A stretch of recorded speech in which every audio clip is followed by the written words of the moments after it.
స్వాతంత్ర కాంక్షతో కొందరు నేరుగా బ్రిటిషర్లతో పోరాటం చేయగా మరికొందరు స్థానిక జమీందార్లతో పోరాటం చేశారు. కానీ ఒక తెలుగు మహిళ చిన్న వయసులోనే పెళ్లయి భర్తను కోల్పోయినా సరే నిండు గర్భిణిగా అటు జమీందార్లతో ఇటు బ్రిటిషర్లతో పోరాటం చేసింది. చివరకు పోలీసుల తూటాలకు అసువులు బాసింది.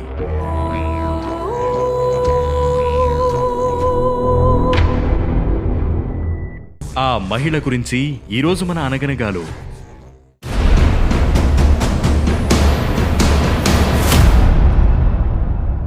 వీరనారి సానుమాను గున్నమ్మగా పేరొందిన గున్నమ్మ శ్రీకాకుళం జిల్లా మందస మండలంలోని గుడారి రాజమణిపురంలోని రైతు కుటుంబంలో జన్మించారు. 10 ఏళ్ల వయసులోనే గున్నమ్మకు మాధవయ్యతో పెళ్లి జరిగింది.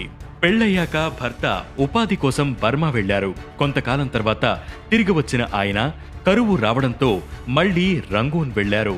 అప్పటికే ఆమె 3 నెలల గర్భవతి.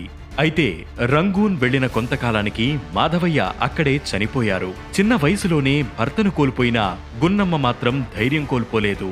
కష్టాల్లో ఉన్న రైతుల కోసం పోరాటాలు జరిపారు. రైతులు పండించే పంటలో 3వ భాగాన్ని పన్ను రూపంలో జమీందార్లు తీసుకునేవారు. అందులో కొంత భాగాన్ని వారు ఆంగ్లేయులకు చెల్లించేవారు. కరువుతో అల్లాడుతున్న సమయంలోనూ పన్ను కట్టాల్సిందే. అడవి ఉత్పత్తులు తెచ్చుకున్నా కూడా మార్గ మధ్యంలో అడ్డుకుని బ్రిటిష్ సైనికులు పన్ను కింద కొంత భాగం తీసుకునేవారు. ఈ పన్నుల భారం తగ్గించాలని రైతులు జమీందారులను అడిగేవారు. అయినా ఫలితం ఉండేది కాదు. ఈ పరిస్థితులను ఎదుర్కోవాలంటూ వీరగున్నమ్మ రైతుల్లో ధైర్యాన్ని నింపి చైతన్యం తీసుకువచ్చారు. ఇవి రైతులకు ఆంగ్లేయులకు మధ్య గొడవలకు దారితీసింది. ఇక 1940 మార్చి 27, 28 తేదీల్లో స్వాతంత్ర ఉద్యమంలో భాగంగా పలాసలో జమీందారీ వ్యతిరేక ఉద్యమ రైతు మహాసభలు నిర్వహించారు. ఆ తర్వాత రోజున ఎస్జి రంగా, టంగుటూరి ప్రకాశం పంతులు, గౌతు లచ్చన్న, మార్పు పద్మనాభం నాయకత్వంలో మందస ప్రాంతంలో ఉన్న గుడారి రాజమణిపురంలో రైతులే రైతు సభను నిర్వహించారు. ఈ సభలో పాల్గొన్న గున్నమ్మ జమీందార్ల అరాచకాలపై గొంతెత్తారు.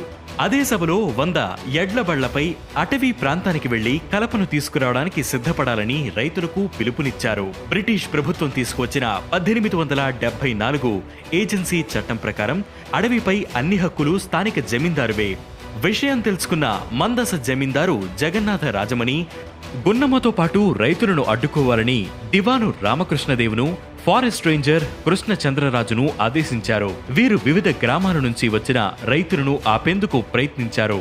అడవి నుంచి కలపను తరలించడానికి వీల్లేదని ఫారెస్టర్ హుకుం జారీ చేసిన గున్నమ్మ నాయకత్వంలో రైతులు కలపను తీసుకుపోయారు. ఇది జమీందార్లపై రైతులు సాధించిన విజయంగా భావించి 1940 మార్చి 30న రాత్రి రాజమణిపురంలో గున్నమ్మకు అభినందన సభ కూడా ఏర్పాటు చేశారు. ఆ మరుసటి రోజు జమీందారు స్థానిక అధికారులు బ్రిటిష్ సైన్యాన్ని తీసుకుని గ్రామంలోకి వెళ్లారు. తుపాకులు చూపుతూ కదిలితే కాల్చేస్తామని రైతులను బెదిరించి అటవీ చట్టాన్ని ఉల్లంఘించారంటూ కొందరు రైతులకు బేడీలు వేసి పోలీసులు జీపెక్కించారు. గున్నమ్మ పోలీసు జీపుకు అడ్డంగా నిలిచారు. అప్పుడు గున్నమ్మకు తుపాకులు గురిపెట్టి పక్కకు తప్పుకోవాలని అధికారులు హెచ్చరించారు. తుపాకీ ఎక్కుపెట్టినా సరే గున్నమ్మ పక్కకు కదల్లేదు. భయపెట్టడం కోసం గాల్లోకి కాల్పులు జరిపారు.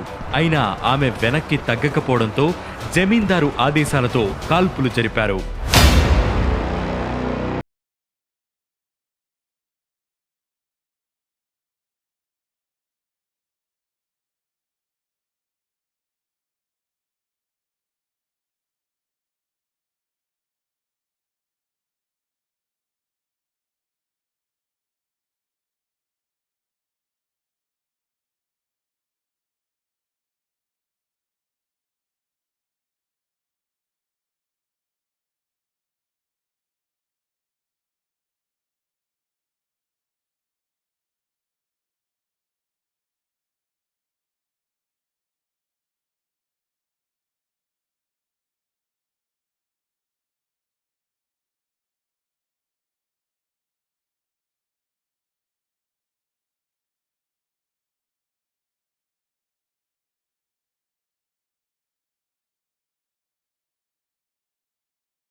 ఆగస్ట్ అంటేనే మంత్ ఆఫ్ ఫ్రీడమ్ కాబట్టి ఈ నెలంతా మన అనగనగాలో మన స్వాతంత్ర పోరాట కథలు చెప్పుకుందాం.